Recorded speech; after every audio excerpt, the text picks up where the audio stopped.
இப்போது நமக்கு ஏதோ உடம்பு சரியில்லை, ஏதோ ஹெல்த் இஷ்யூன்னு வச்சுக்கோங்களேன். டேப்லெட் எடுக்கிறோம், ட்ரீட்மெண்ட் போகிறோம், போய்கிட்டே படுத்துறக்கூடாது. முடியலேன்னு சொல்லி படுத்த படுக்கையாக மாறிட்டோன்னா கடைசி வரைக்கும் எந்திரிக்கவே முடியாது. வியாதி நம்மளை போட்டு அமைக்கிறோம்.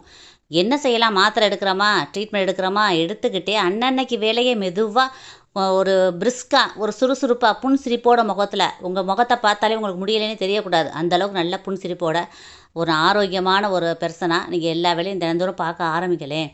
நீங்கள் சீக்கிரமே வியாதி குணமாகி வெளியில் வந்துடுவீங்க. இல்லை நான் படுத்து தான் இருப்பேன் அப்படின்னு நீங்கள் படுக்க ஆரம்பிச்சிட்டிங்க, கடைசி வரைக்கும் படுக்க தான். அதனால் என்ன உடம்பு சரியினாலும் பரவாயில்ல, மன தைரியம் இருந்தால் நீங்கள் எந்திரிச்சிடலாம். மன தைரியத்தோட அன்னன்னைக்கு வேலையை சுறுசுறுப்பாக நீங்கள் பார்த்துக்கிட்டே இருங்களேன். உங்களுக்கு எந்த வியாதியுமே வராது. வர்ற வியாதி கூட உங்களை பார்த்துட்டு ஓடிடும். ஆமாம், இவங்க சுறுசுறுப்பாக இருக்காங்க, இவங்கள்ட்ட போகவே கூடாதுன்னு எல்லா வியாதியும் ஓடி போயிடும். அதனால் எப்பொழுதுமே சுறுசுறுப்பாக இருந்து பழகுங்க. எந்த வியாதியும் உங்களுக்கு வராது. ஆரோக்கியமாக இருப்பீங்க கடைசி வரைக்கும். Thank you friends. இந்த பதிவை எல்லாருக்கும் ஷேர் பண்ணுங்கள், கமெண்ட் பண்ணுங்கள். எல்லாருமே நல்லா இருக்கணும் ஃப்ரெண்ட்ஸ். Thank you friends. வாழ்க வளமுடன். தேங்க்யூ.